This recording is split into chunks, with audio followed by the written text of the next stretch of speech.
coming? You might come out here for 1 second.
I'll see if I can get something to you.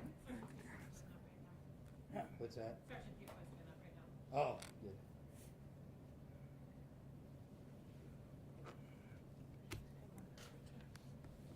Yeah, they want a picture. Let me take a picture. No, but, yeah, get the picture. At some point, right? He said Mhm. picture at some point. Yeah. That's good. Yeah.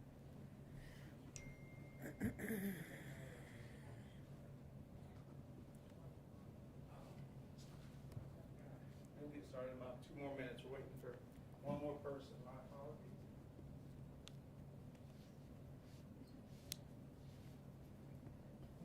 There you go, sir.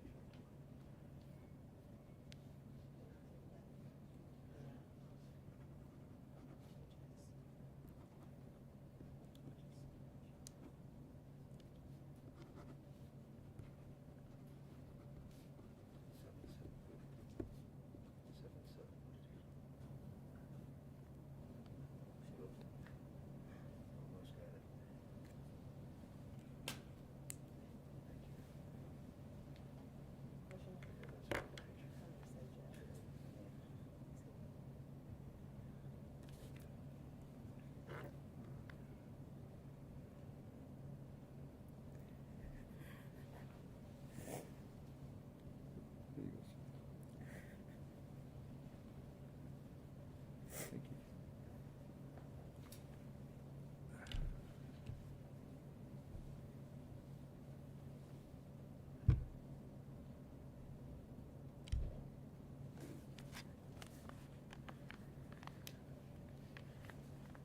Hello, y'all.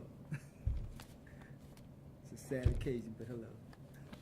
Thank you for taking the time to talk about This is, you're all good with this picture, right? Yes. Yes. Okay. That's my bad.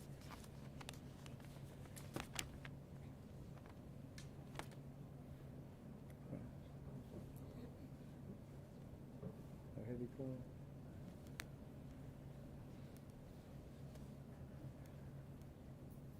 Police always making you wait. Oh, this one, this one, we will.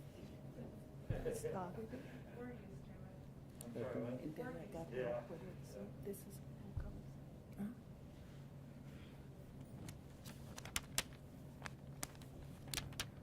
Some of these folks. I really haven't seen too many of them. So I really haven't. This lady on the left. Make sure you get your phone on. Yeah, it is. I mean, it's on something. There's a pen right there.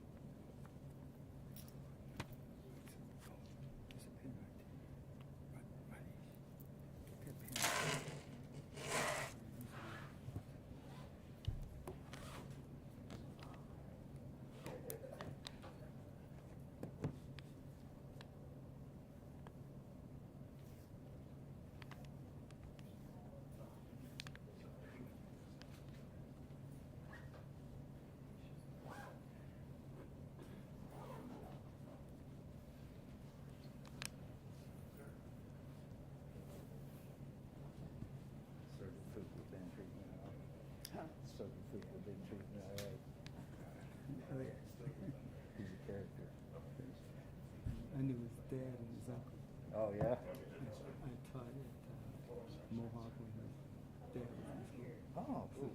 teacher?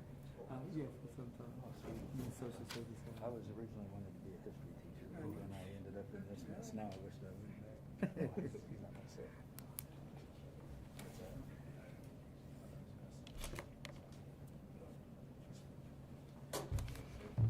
We can, yeah. Took the video away. That's fine.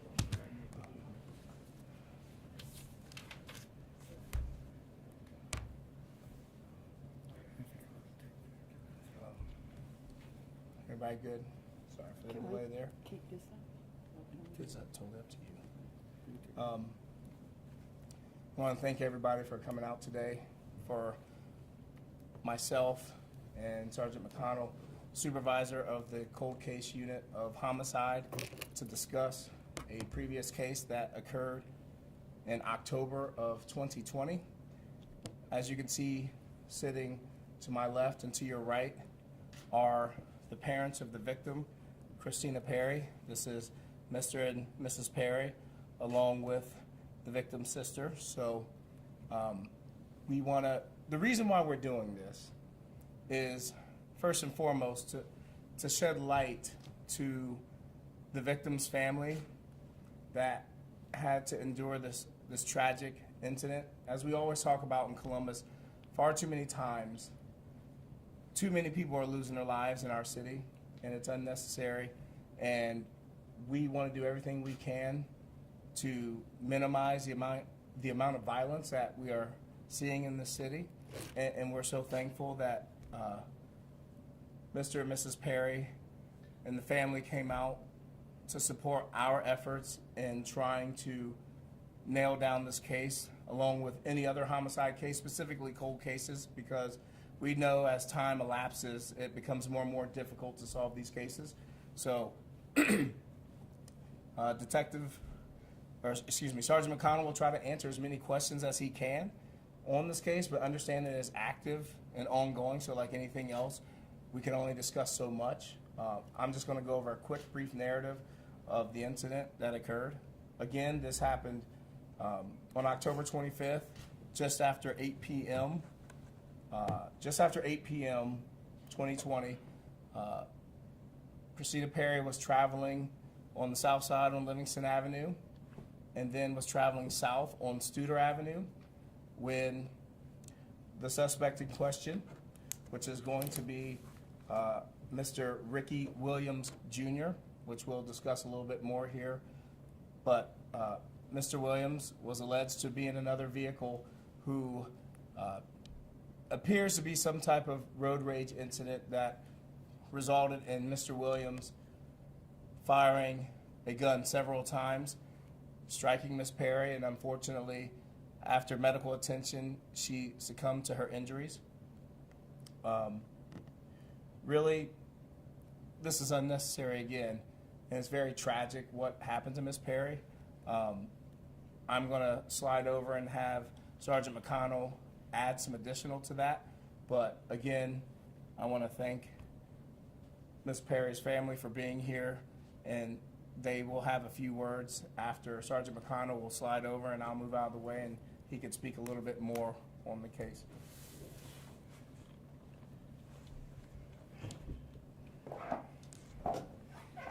It's like Sergeant Fuqua said, this senseless crime happened on October 25th, 2020. Our investigation was long and still ongoing, so there's not a lot of specifics I can go into today, but we believe that the incident was a result of a road rage incident.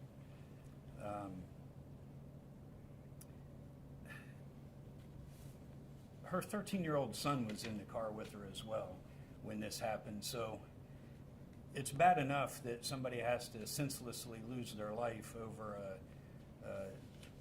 a road rage shooting, but for their 13-year-old son to have to sit there and watch the whole thing is just hard to stomach. We've worked really hard to figure out what happened in this incident, and we're confident that we've got those answers, and this morning we filed charges on Ricky Williams for the death of Christina Perry. Through the investigation, we were able to link, and you might remember at one point we were asking people in Columbus if they had any information about a white Chevy Impala to come forward. We were able to locate that Chevy Impala, and we were able to associate it to Ricky Williams, as well as other evidence that was linked back to the actual homicide of Christina Perry. And that's about as detailed as I can get right now. In fairness, I want the prosecution to have their chance at reviewing all the evidence and moving forward, and that will be the story for court. The family has been outstanding.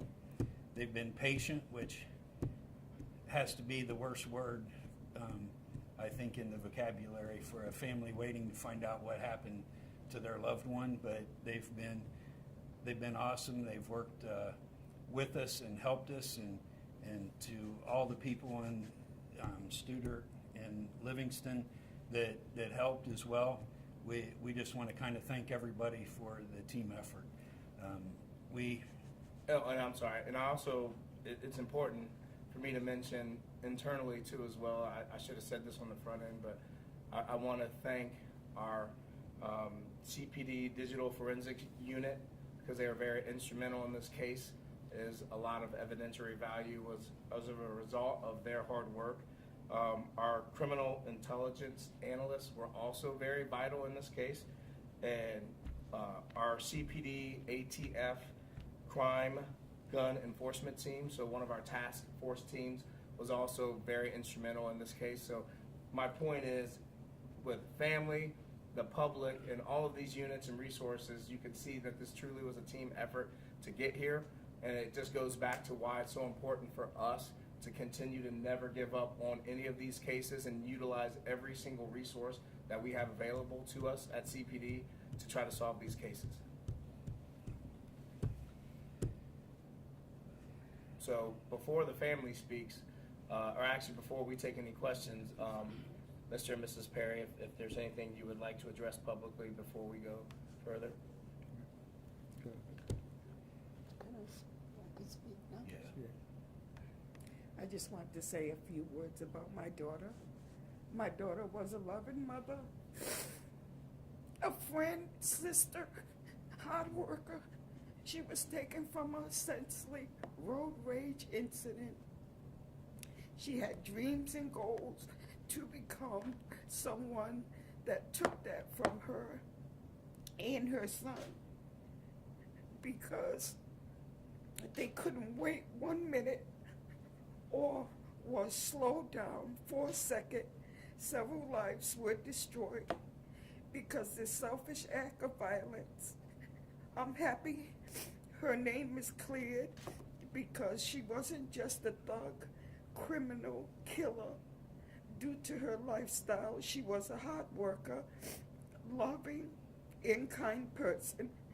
I say to those out here getting so mad over a few seconds of disruptors in their daily routine, slow down, calm down. 1 second isn't worth all lives you will destroy.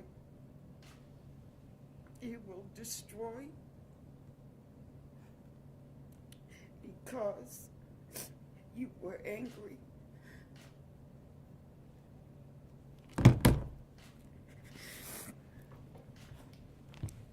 I want to say a couple of things. My name is Dan Cunningham, and this is Vicki Perry. And we've been together a long time. We have really a large family. My family's on the West Coast, her family's on the East Coast. One of the things that came to my mind recently was that we have easily 100 to 150 nieces and nephews and cousins and all these folks that won't have the benefit of Christina's guidance. You know, she was a essential worker during that pandemic, and she was working doubles, and we were watching her son, and she was working doubles, and a hard working person. As a matter of fact, where she works, the hallway there's a hallway named after Christina. The other thing I wanted to say was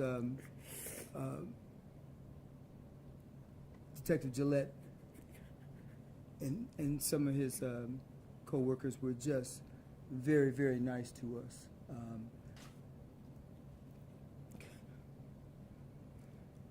From day one, he knew that we were going to be helping him and assisting him in any way we could.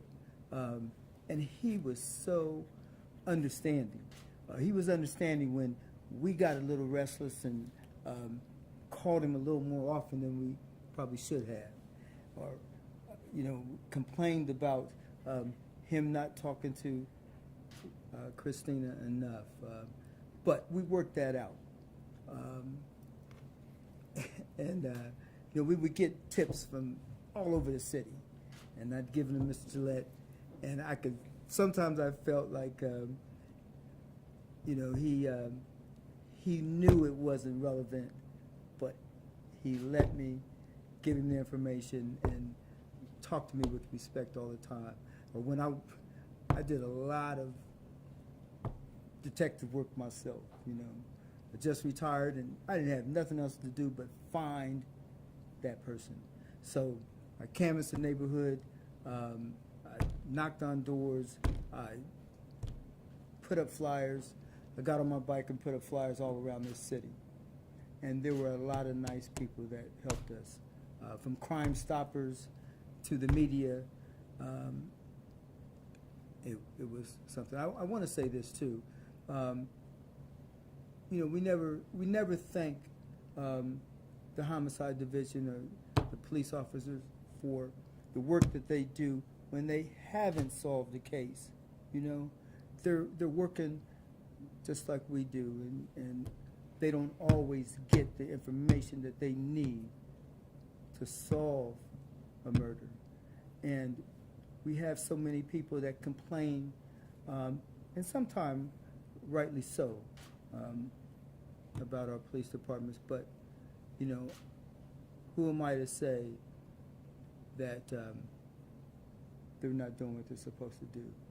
I have firsthand knowledge that these folks helped us, and they're not getting the information from the community that they need.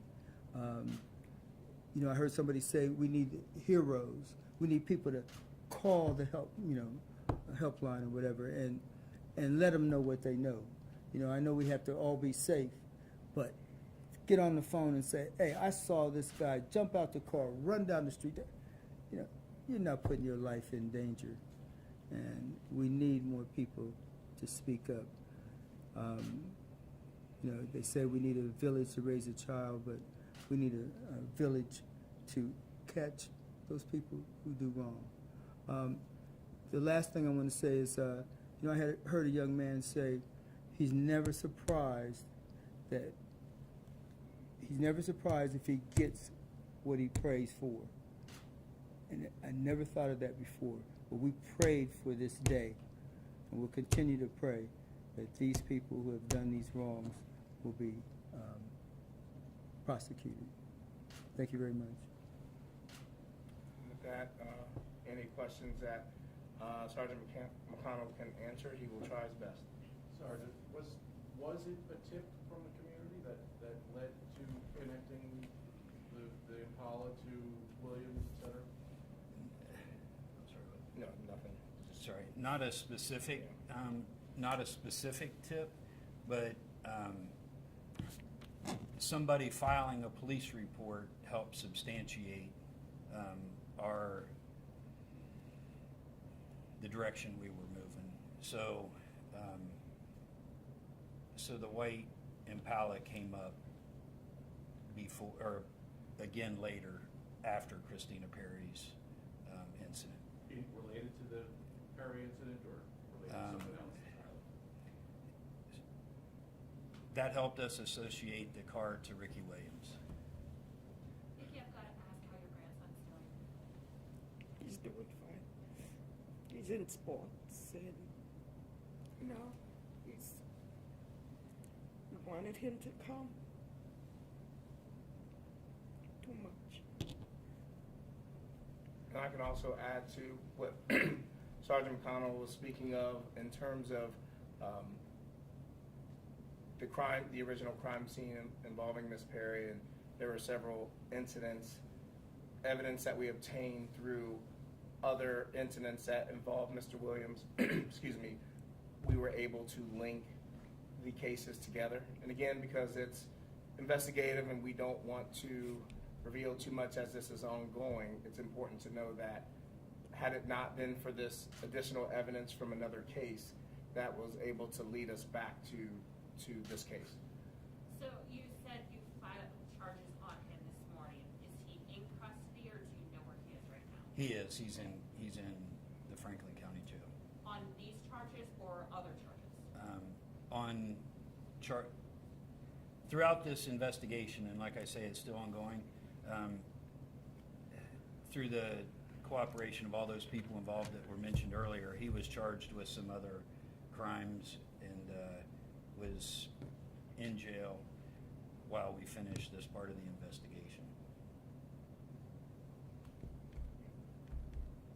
For Mr. Cunningham, Ms. Perry, when you found out that this day was coming, that charges were going to be filed, what was your reaction when you heard that news? Happy. Bitter, sad. You gotta relive it. But they're happy tears. It's much like I said before, when someone said, can't be surprised for the things that we pray for. So I knew it was going to come.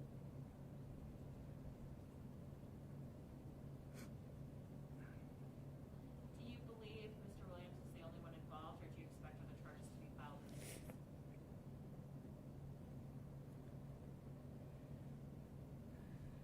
The investigation is continuing, and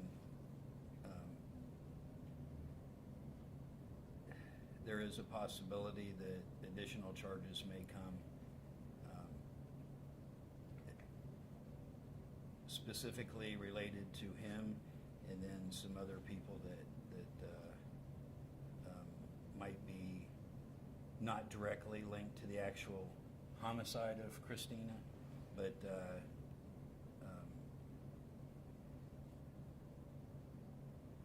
information we've uncovered throughout the investigation could possibly lead charges to those people as well. You mentioned the ATF was involved. Has the gun been recovered in this case? Yes.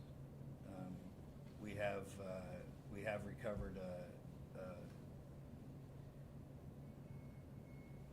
shell casing. Like I say, we can link the homicide scene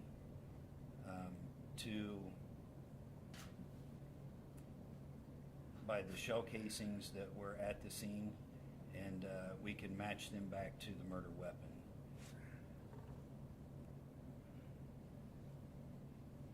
You know if that gun's been used in other crimes?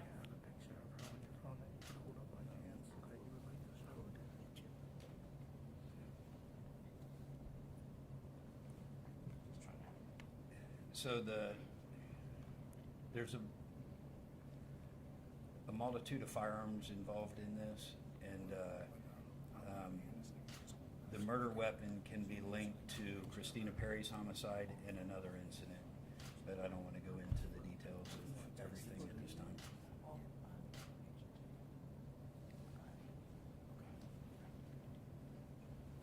Ms. Perry, what's one thing that, for those of us who didn't get a chance to meet your daughter, what's the one thing you think we should know about her?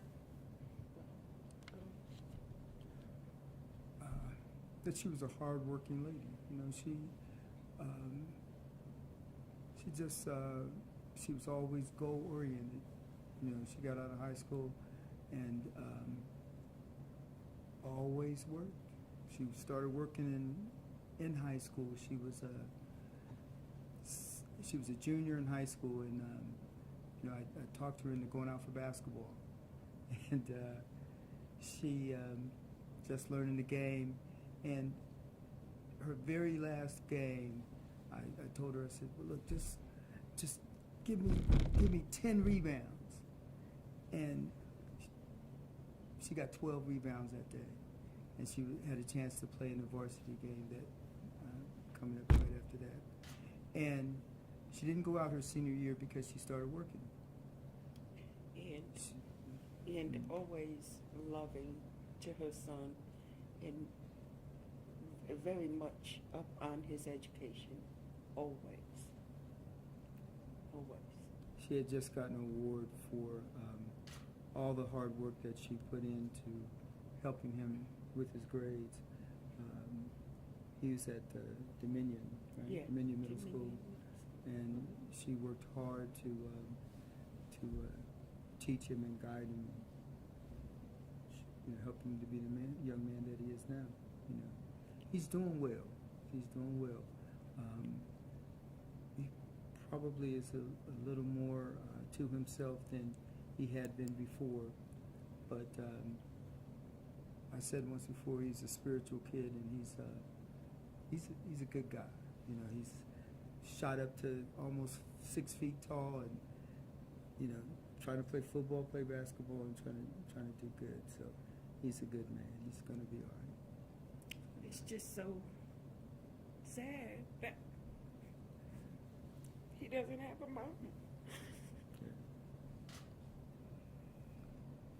Everybody that was But interviewed. that kid has his mom. Yeah. Shamil doesn't have his mom at all. Yeah.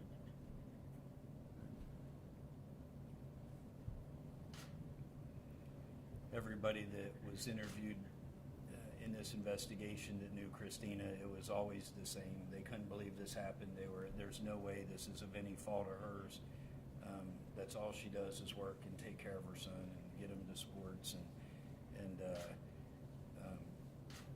everybody she worked with cooperated with us and helped give information and not one bad word, not one bad word anywhere in this entire investigation related to Christina. It's really truly sad that it's such a senseless killing. Do you have a picture of your daughter you'd like to share with us?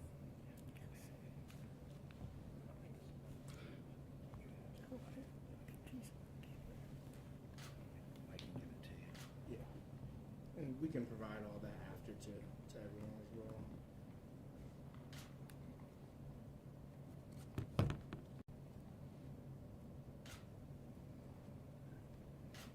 I just sent it to you so you can send it.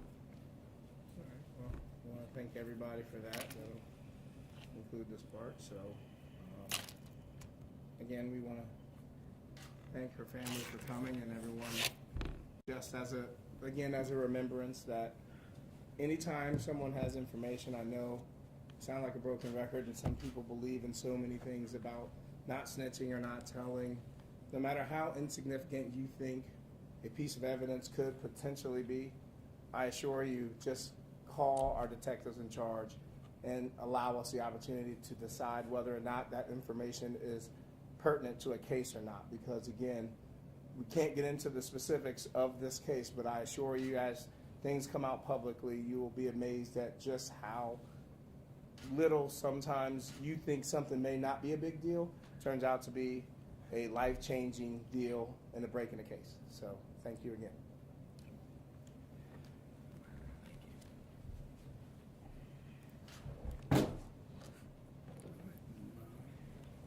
Would it be easier for me to text the picture to everybody? Yes. Okay, I'll do that right away.